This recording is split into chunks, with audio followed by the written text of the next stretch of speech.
students, welcome to my channel. In this class, let us learn about the next topic, that is the post-fertilization events.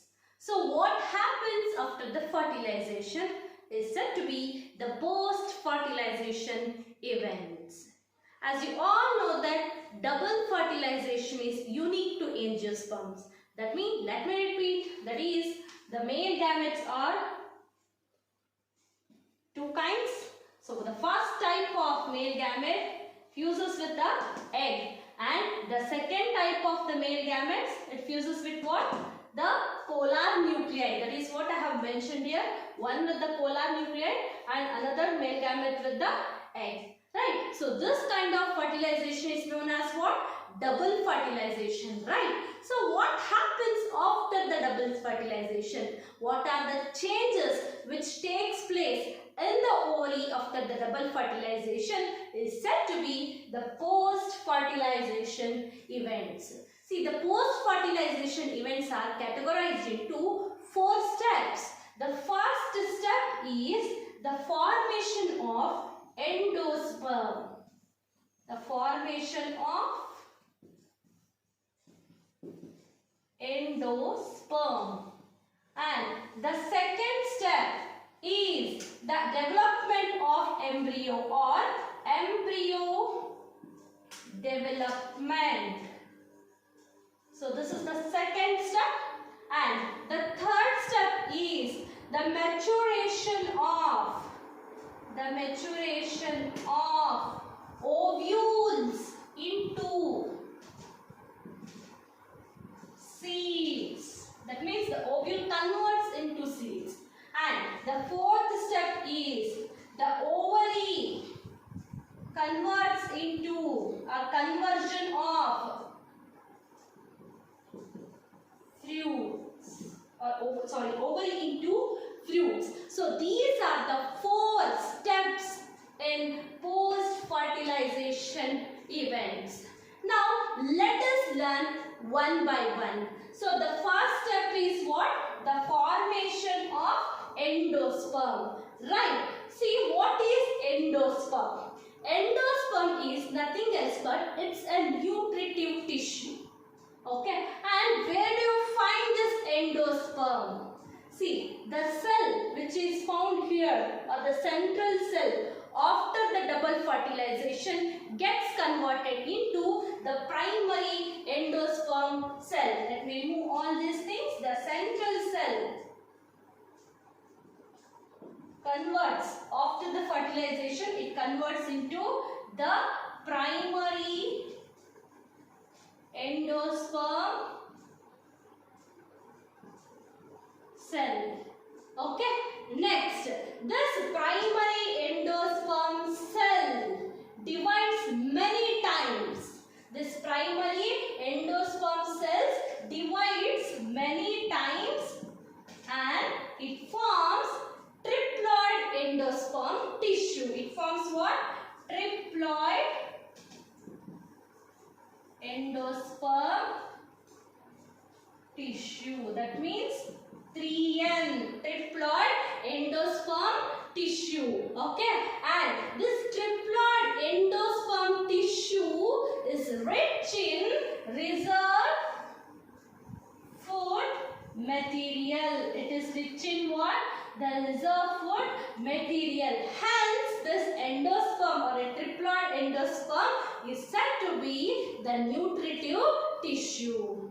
Okay, based on the types of embryo development, they are classified into 2 types. Keep a note on it. Based on the types of embryo development.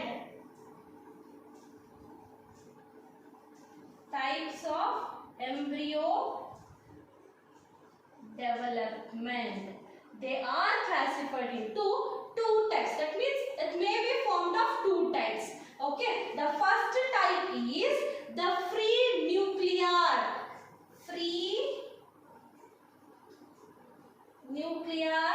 type of endosperm. Okay, and the second type is the cellular endosperm. Cellular endosperm.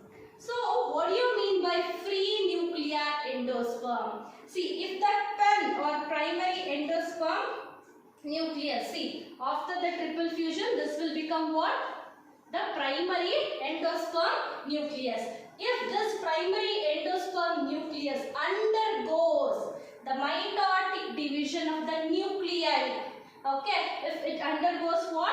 Nuclear division or the mitotic division of the nucleus, okay, then this structure, whatever it is formed, no, so that is known as free nuclear endosperm.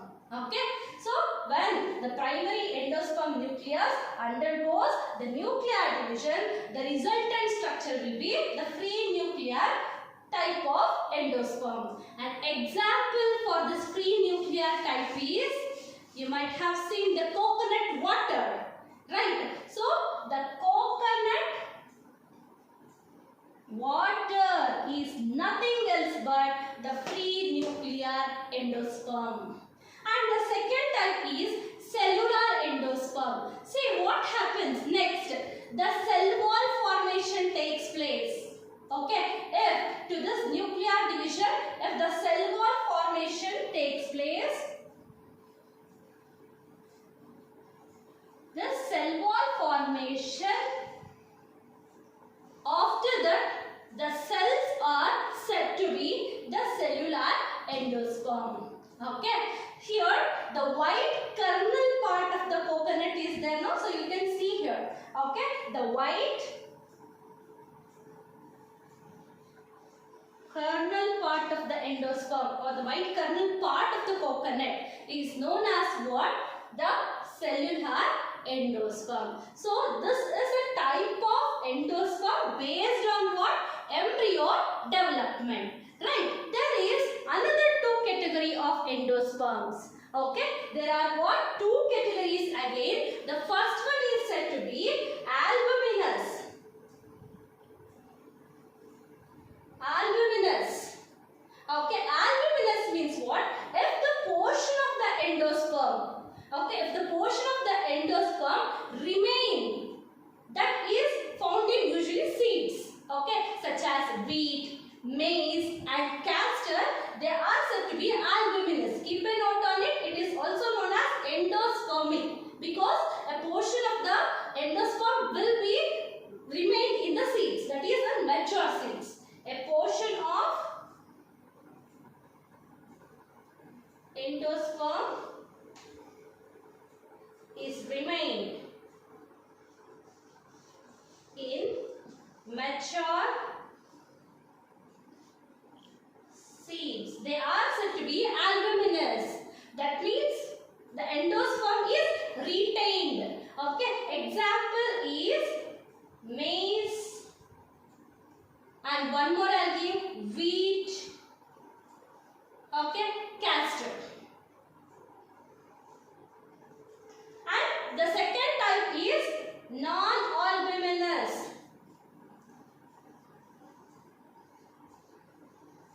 If the endosperm is completely utilized, here the endosperm is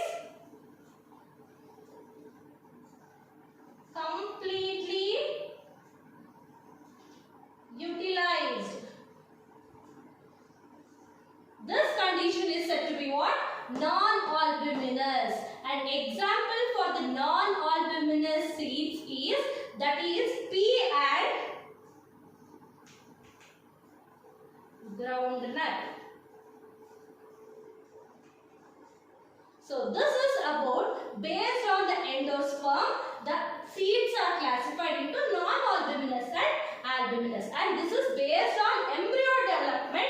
There are two types, free nuclear and cellular type. So keep a note on it. This can be asked for 2 marks, either this one or the difference between albuminous and non-albuminous. Right.